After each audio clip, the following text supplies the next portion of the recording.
오늘 우리에게 주신 하나님의 말씀은 에스겔서 6장 1절로 14절 말씀입니다. 에스겔서 6장 1절로 14절 말씀을 다 찾으셨으면 한 절씩 교독하겠습니다. 제가 먼저 1절을 봉독해 드리겠습니다. 여호와의 말씀이 내게 임하여 이르시되 인자야 너는 이스라엘 산을 향하여 그들에게 예언하여 이르기를 이스라엘 산들아 주 여호와의 말씀을 들으라. 주 여호와께서 산과 언덕과 시내와 골짜기를 향하여 이같이 말씀하시기를 나 곧 내가 칼이 너희에게 임하게 하여 너희 산당을 멸하리니 너희 제산들을 황폐하고 분향제단을 깨뜨려질 것이며 너희가 죽임을 당하여 너희 우상 앞에 엎드려지게 할 것이라. 이스라엘 자손의 시체를 그 우상 앞에 두며 너희 해골을 너희 제단 사방에 흩으리라.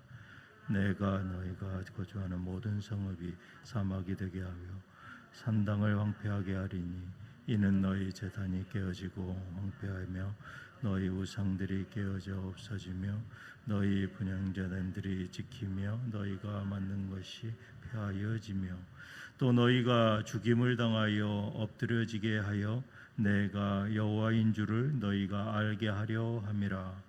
그러나 너희가 여러 나라에 흩어질 때에 내가 너희 중에서 칼을 피하여 이방인들 중에 살아남은 자가 있게 할지라. 너희 중에서 살아남은 자가 사로잡혀 이방인들 중에 있어서 나를 기억하되 그들이 음란한 마음으로 나를 떠나고 음란한 눈으로 우상을 섬겨 나를 근심하게 한 것을 기억하고 스스로 한탄하리니 이는 그 모든 가증한 일로 악을 행하였음이라.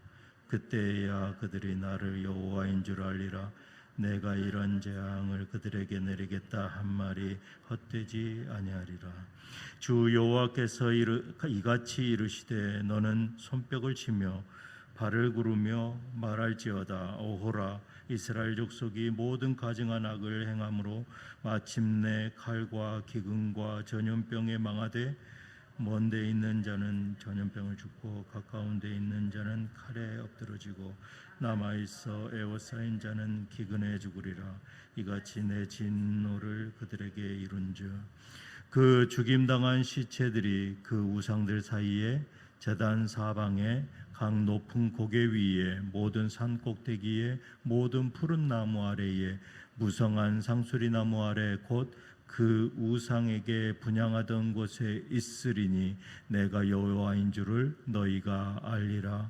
내가 내 손을 그들의 손에 위에 펴고서 그가 사는 온 땅 곧 광야에서부터 디블라까지 황량하고 황폐하게 하리니 내가 여호와인 줄을 그들이 알리라.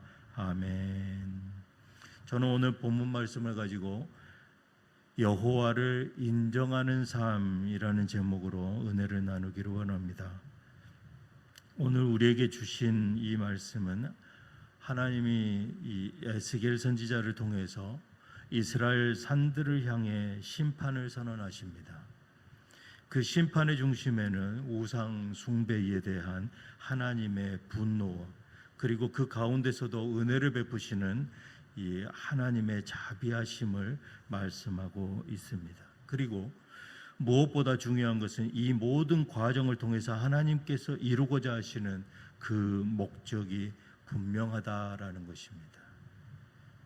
이 6장 7절, 10절, 13절, 14절에 그들이 내가 여호와인 줄을 알리라 이 말씀이 반복되어집니다. 하나님은 당신의 주권을 이스라엘 백성의 삶 속에 뼛속 깊이 새겨지기를 원하셨습니다. 이 오늘 본문 말씀을 통해서 우리의 삶 속에서 하나님이 주권자이심, 여호와를 인정하는 삶, 어떻게 해야 인정하는 삶을 살 수 있는지 묵상하기를 원합니다.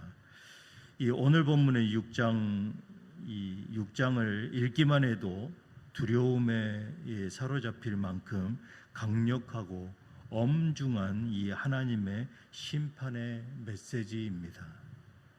하지만 이 메시지의 핵심은 단순한 심판이 아니라 이 이스라엘 백성과 오늘날 살아가는 우리가 누가 진짜 하나님이신지를 뼈저리게 깨닫고 이 하나님의 주권을 인정하게 하려는데 그 목적을 두고 있습니다. 하나님은 에스겔을 통해서 이 이스라엘 산들을 향해서 말씀을 하십니다. 우리말 성경으로 읽어드리겠습니다. 2절로 4절입니다. 사람아, 이스라엘의 산들을 바라보고 그들에게 예언하여라. 그리고 너는 이렇게 말하여라. 이스라엘의 산들아, 주 여호와의 말씀을 들으라. 산들과 언덕들과 시냇가와 골짜기들에게 주 여호와께서 이렇게 말씀하신다. 보라, 내가 너희에게 칼을 가져와 너희의 산당들을 파괴할 것이다. 너희 제단들은 폐허가 되고 너희 분향 제단들은 깨뜨려질 것이다. 내가 너희의 더럽혀진 사람들을 너희의 우상들 앞에 쓰러뜨릴 것이다. 하나님께서 왜 산들을 부르셨습니까? 당시 이 산당은 이스라엘 백성의 우상 숭배의 중심지였습니다. 하지만 처음부터 그랬던 것이 아닙니다. 이 이스라엘이 가나안 땅에 정착하였을 때 이미 산당들이 산죄했습니다. 하나님께서는 이스라엘이 이 가나안에 입성하기 전부터 이 산당들을 헐어버리라고 명령하셨습니다. 그러나 이스라엘은 대부분의 산당들을 헐지 않고 여호와의 예배 처소로 바꾸었으며 여호와께서는 그곳에서 예배를 드리는 것을 한시적으로 묵인하셨습니다. 세월이 지나고 솔로몬 시대에 예루살렘에 이 성전이 지어지고 이곳에서만 하나님께 예배를 드릴 수 있었습니다. 하지만 여러 가지 이유들을 내세우면서 이스라엘은 이스라엘 전역의 산당을 세워서 예배를 드리며 아무 때나 편하게 예배를 드릴 수 있다라는 것을 강조하였습니다. 문제는 하나님께서 약속하신 성전이 아니라 자기들이 편한 곳, 가까운 곳, 보기 좋은 곳, 이곳에 제단을 쌓고 이방 종교의 풍습과 즉 그 바알과 아세라에게 분향하고 제사를 드렸습니다. 겉으로는 종교적인 열심으로 보여집니다. 하나님을 버리고 자기 마음대로 예배의 장소와 방식, 자기 마음대로 정하겠다는 그런 영적 교만의 상징으로 이 산당을 하나님께서는 지목하신 것입니다. 그들이 의지했던 우상들과 제단들, 하나님께서는 무너뜨리고 부수시겠다고 말씀하십니다. 4절의 하반절에 보니까 너희가 죽임을 당하여 너희 우상 앞에 엎드려지게 할 것이라 라고 말씀하십니다. 무서운 심판입니다. 4절로 6절 말씀을 함축해 보면 너희 제단들이 황폐하게 분향 제단이 깨지며 너희가 만든 우상들이 산산조각 나고 멸절된다라고 말씀하십니다. 지금까지 이 우상들에게만 예배한 것이 아니라 여호와께도 예배를 드렸던 그 제단들을 이제는 황폐화시키겠다. 그리고 너희들이 제단에 이 분향하였던 그 제단들을 모두 다 깨뜨려 버리겠다. 그리고 너희가 만든 우상들을 산산조각 내고 멸절하겠다라고 말씀하십니다. 누가 그렇게 하시겠다고 하십니까? 바로 하나님이십니다. 하나님보다 더 의지하는 것들을 이제는 더 이상 묵시할 수가 없다, 묵과할 수가 없다라는 것이죠. 반드시 무너뜨리겠다라고 말씀하십니다. 오늘날의 산당은 무엇입니까? 오늘날 우리는 돌이나 나무로 만든 우상을 섬기지는 않을 것입니다. 개혁주의 교회에서는 특히 그렇게 할 것입니다. 하지만 오히려 마음속 깊은 곳에 여전히 수많은 산당들이 존재할 것입니다.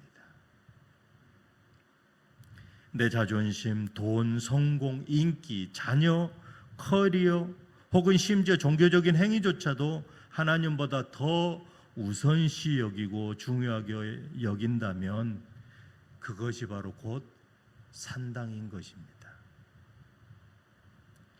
하나님은 그 우상들을 무너뜨리시며 말씀하십니다. 7절에 내가 여호와인 줄을 너희가 알게 하려 함이라. 너희 삶의 중심에 내가 있느냐라고 반문하는 것이죠. 계속 10절, 13절, 14절에 반복해서 말씀하십니다. 내가 여호와인 줄을 너희가 알게 하려 함이라. 산당에서 예배하는 백성처럼 우리도 신앙생활하면서 하나님 중심에서 어디선가 어느샌가 이 다른 데로 대체되어 갈 수 있음을 이 오늘 본문에서 말씀하고 있습니다. 하나님은 모든 백성을 멸망시키시지 않으십니다. 8절에 보니까 너희 중에서 칼을 피하여 이방인들 중에 살아남는 자가 있게 할지라. 이들이 바로 남은 자들입니다. 이들은 이방 땅에 포로로 잡혀가 고난을 당하면서 비로소 자신들의 죄를 깨닫고 회개하게 됩니다. 또 9절 말씀에 그들이 음란한 마음으로 나를 떠나고 음란한 눈을 우상에 섬겨 나를 근심하게 한 것을 기억하고 스스로 한탄하리니. 하나님은 완전한 멸망이 아니라 회복의 길을 여셔서 심판 속에서도 돌이킬 기회를 주십니다. 하나님은 끔찍한 심판, 즉 칼과 기근과 전염병을 허락하심에 궁극적인 목적이 분명히 있으십니다. 그것이 무엇입니까? 그저 범죄에 대한 심판, 벌 그 자체가 아니라 하나님을 알매 있음을 보여주고 있습니다. 하나님을 아는 것. 우리가 이 하나님을 단순하게 지식으로만 가지고 있어서는 안 된다라는 말씀이죠. 자신들이 의지했던 모든 것이 무너지는 그 처절한 경험을 통해서 우리가 믿었던 것이 모두 무너지고 오직 여호와만이 진짜 주권자이심을 뼈저리게 깨닫게 하는 그 체험을 통한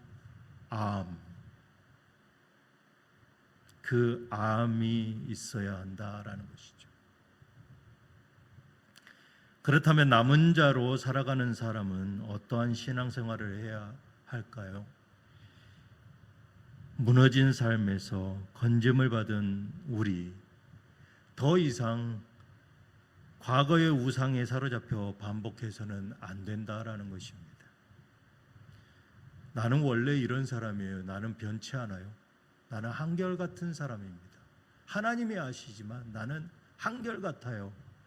굉장히 위험한 발언이다라는 것입니다. 지금 겪고 있는 어려움을 통해서 주님이 여호와이심을 더 깊이 알게 하여 주시옵소서.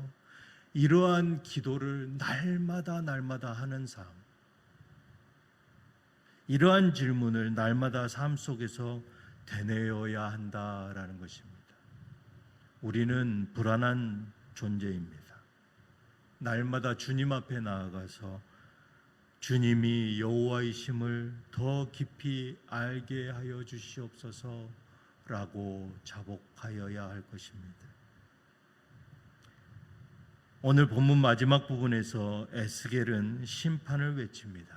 11절에 주 여호와께서 이같이 이르시되 너는 손뼉을 치고 발을 구르며 말할지어다. 이것은 단순한 외침이 아니라 경고의 말씀입니다. 이스라엘 백성이 모든 가증한 악을 행함으로 모든 땅에 심판이 임하는데 그 이유가 무엇입니까? 바로 한 가지입니다. 그들이 내가 여호와인 줄 알리라. 하나님만이 참된 주권자이심을 깨닫지 못한 채 우상을 섬기며 풍요를 보장받았던 받고자 했던 그 백성들, 그렇게 비참한 삶의 상태에 떨어지고 나서야 오직 주권자 하나님만 섬겨야 한다라는 것을 깨닫게 된다라는 것입니다. 하나님이 누구신지, 그분이 어떤 분이신지를 백성들이 삶으로 또 경험으로 알게 하시려는 것입니다.